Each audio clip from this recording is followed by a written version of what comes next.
Item ಯಾವುದೇ ಇರಲಿ try ಮಾಡಿ ಆಚಿ ಚಿಕನ್ ಮಸಾಲಾ. ಸಿದ್ದರಾಮಯ್ಯ ಅವರು ತಮ್ಮ ಸ್ಥಾನಕ್ಕೆ ರಾಜೀನಾಮೆ ಕೊಟ್ಟ ನಂತರದಲ್ಲಿ ಪ್ರತಿಯೊಂದು ದಿನ ಕೂಡ ಸಾಕಷ್ಟು ಮಹತ್ವವನ್ನ ಪಡ್ಕೊಳ್ತಾ ಇದೆ.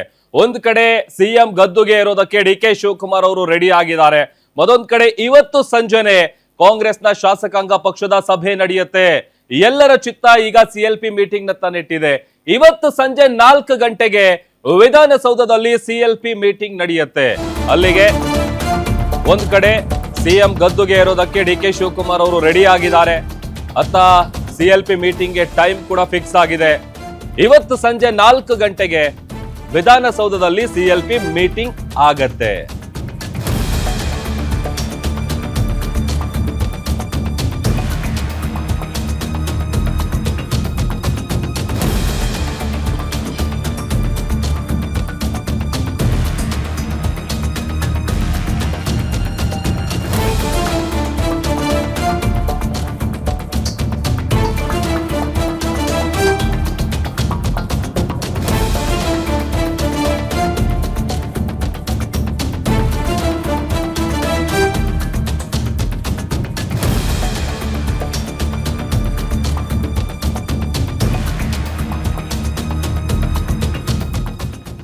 ಸಿಎಂ ಗದ್ದುಗೆ ಇರೋದಕ್ಕೆ ಡಿ.ಕೆ. ಶಿವಕುಮಾರ್ ಅವರು ರೆಡಿ ಆಗಿದ್ದಾರೆ. ಇವತ್ತು ಸಂಜೆನೆ ಕಾಂಗ್ರೆಸ್ ಶಾಸಕಾಂಗ ಪಕ್ಷದ ಸಭೆ ನಡೆಯುತ್ತೆ. ಸಂಜೆ 4 ಗಂಟೆಗೆ ವಿಧಾನಸೌಧದಲ್ಲಿ ಸಿಎಲ್ಪಿ ಮೀಟಿಂಗ್ ನಡೆಯಲಿದೆ. ಎಲ್ಲಾ ಶಾಸಕರಿಗೂ ಖುದ್ದು ಹಾಜರಿರಬೇಕು ಅನ್ನುವಂತ ಸೂಚನೆಯನ್ನು ಕೂಡ ನೀಡಲಾಗಿದೆ.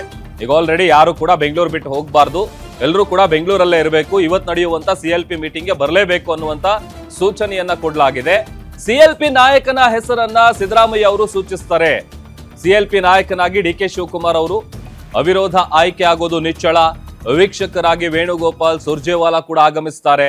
ವೀಕ್ಷಕರ ಸಮ್ಮುಖದಲ್ಲೇ ಈ ಒಂದು ಆಯ್ಕೆ ಪ್ರಕ್ರಿಯೆ ಏನಿದೆ ಅದು ಮುಖ್ಯಮಂತ್ರಿ ಆಯ್ಕೆ ಪ್ರಕ್ರಿಯೆ ನಡೆಯುತ್ತೆ. ಸಿಎಲ್ಪಿ ನಿರ್ಧಾರವನ್ನ ಆಧರಿಸಿ ಸಿಎಂ ಆಗಿ ಡಿ.ಕೆ. ಶಿವಕುಮಾರ್ ಅವರ ಹೆಸರನ್ನ ಘೋಷಣೆ ಮಾಡಲಾಗುತ್ತೆ. ಬಿಕಾಸ್ ಇಲ್ಲಿವರೆಗೂ ಕೂಡ ಕ್ಲಿಯರ್ ಆಗಿ ಡಿ.ಕೆ. ಶಿವಕುಮಾರ್ ಅವರೇ ಮುಂದಿನ ಮುಖ್ಯಮಂತ್ರಿ ಅನ್ನುವಂತ ವಿಚಾರವನ್ನ ಕಾಂಗ್ರೆಸ್ ಹೈಕಮಾಂಡ್ ಆಗಿರ್ಬೋದು ಅಥವಾ ರಾಜೀನಾಮೆ ನೀಡಿದ ನಂತರದಲ್ಲಿ ಸುದ್ದಿಗೋಷ್ಠಿ ಮಾಡಿದಂಥ ಸಂದರ್ಭದಲ್ಲಿ ಸಿದ್ದರಾಮಯ್ಯ ಅವರಾಗಿರ್ಬೋದು ಅಥವಾ ಬೇರೆ ಕ್ಯಾಬಿನೆಟ್ ನಲ್ಲಿ ಇದ್ದಂತಹ ಸಚಿವರಾಗಿರ್ಬೋದು, ಹಿರಿಯ ನಾಯಕರಾಗಿರ್ಬೋದು, ಯಾರೂ ಕೂಡ ಆ ವಿಚಾರ ಹೇಳಿಲ್ಲ. ಬಟ್ 99.9% ಡಿ.ಕೆ. ಶಿವಕುಮಾರ್ ಅವರೇ ಅನ್ನೋದು ಎಲ್ರಿಗೂ ಕೂಡ ಗೊತ್ತು. ಬಟ್ ಅಧಿಕೃತವಾಗಿ ಆ ಹೆಸರು ಘೋಷಣೆ ಆಗೋದು ಯಾವಾಗ ಅಂತ ಅಂದ್ರೆ ಇವತ್ತು ನಡೆಯುವಂತ ಸಿಎಲ್ಪಿ ಮೀಟಿಂಗ್ ಏನಿದೆ ಆ ಸಿಎಲ್ಪಿ ಮೀಟಿಂಗ್ ನಲ್ಲಿ ಅವಿರೋಧ ಆಯ್ಕೆ ಆಗ್ತಾರೆ. ಅದಾದ ನಂತರದಲ್ಲಿ ನೇರವಾಗಿ ಸಿದ್ದರಾಮಯ್ಯ ಅವರೇನೆ ಅವರ ಹೆಸರನ್ನ ಘೋಷಣೆ ಮಾಡಬಹುದಾದಂತ ಸಾಧ್ಯತೆ ದಟ್ಟವಾಗಿದೆ. ಬಿಕಾಸ್ ಡಿ.ಕೆ. ಶಿವಕುಮಾರ್ ಅವರು ನಿನ್ನೆ ಮಾತನಾಡುವಂತ ಸಂದರ್ಭದಲ್ಲಿ ಕೂಡ ಹೇಳಿದ್ರು, ಇವತ್ತು ಸಿಎಲ್ಪಿ ಮೀಟಿಂಗ್ ಇದೆ, ಎಲ್ಲರೂ ಕೂಡ ಬರಬೇಕು ಅನ್ನುವಂತ ಸೂಚನೆ ಕೊಟ್ಟಿದ್ದೀವಿ, ಜೊತೆಗೆ ಯಾರು ಕೂಡ ಬೆಂಗಳೂರು ಬಿಟ್ಟು ಹೋಗಬಾರ್ದು ಅಂತ.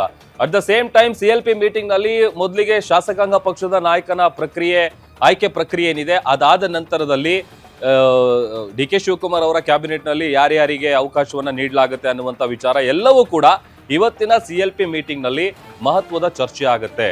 ಸೊ ಅಲ್ಲಿಗೆ ಒಂದ್ ಕಡೆ ಪಟ್ಟಾಭಿಷೇಕಕ್ಕೆ ಅಥವಾ ಪದಗ್ರಹಣಕ್ಕೆ ಬೇಕಾದಂತ ಸಿದ್ಧತೆಗಳಾಗ್ತಾ ಇದೆ. ಹಾಗಾಗಿ ಸಿದ್ದರಾಮಯ್ಯ ಅವರು ರಾಜೀನಾಮೆ ಕೊಟ್ಟ ನಂತರದಲ್ಲಿ ಪ್ರತಿ ದಿನವೂ ಕೂಡ ರಾಜ್ಯ ಕಾಂಗ್ರೆಸ್ ನಲ್ಲಿ ಮಹತ್ವವನ್ನ ಪಡ್ಕೊಳ್ತಾ ಇದೆ.